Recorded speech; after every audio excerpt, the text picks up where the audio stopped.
हमें बता कतनो ठोकेला तो होना लइका होकेला। तानिया झा के लिए एगो हम गाना स्पेशल बनैले बानी, जानता नहीं लोग कौन।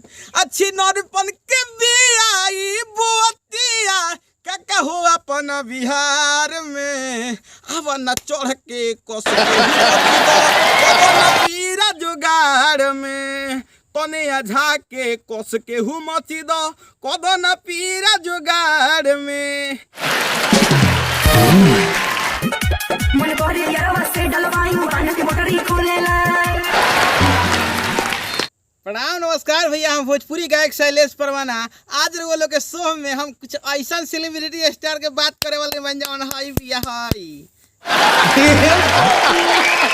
गावत तारी से भोजपुरी गाना कि बनावत तारी से खाना, गावत तारी से भोजपुरी गाना कि बनावत तारी से खाना, कि ठोका ठोकी करे के खोलले बाड़ी से कारखाना। ओए देख तनिया झा के कि होई भोजपुरी में का हाल बा, देखी होई भोजपुरी में का हाल बा। आ सब गोला से सुंदर एगो तनिया झा माल बा।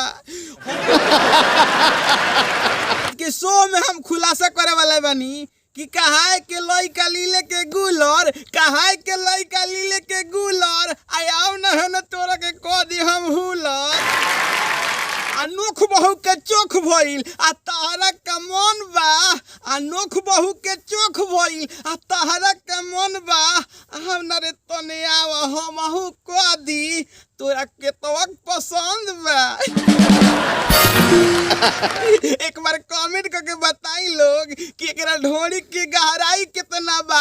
एक बार कमेंट करके बताई लोग कि एकरा ढोरी के गहराई कितना बा। आ हमरा शो में आए बानी त तनी तनी तनिया झा के ले ली, काहे कि एकरा में मिठाई कितना बा।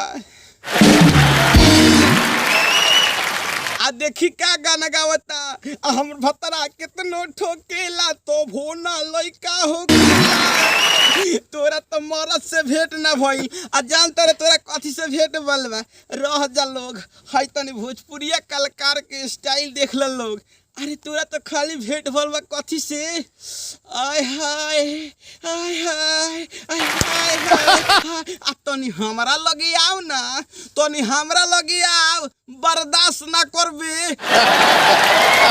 पत्थर पटक रहीबू तो आग हो जाई, पत्थर पटक रहीबू तो आग हो जाई। आ मोतिहारी के लइका से ओजी रहीबू तो जवानी तार राख हो जाई।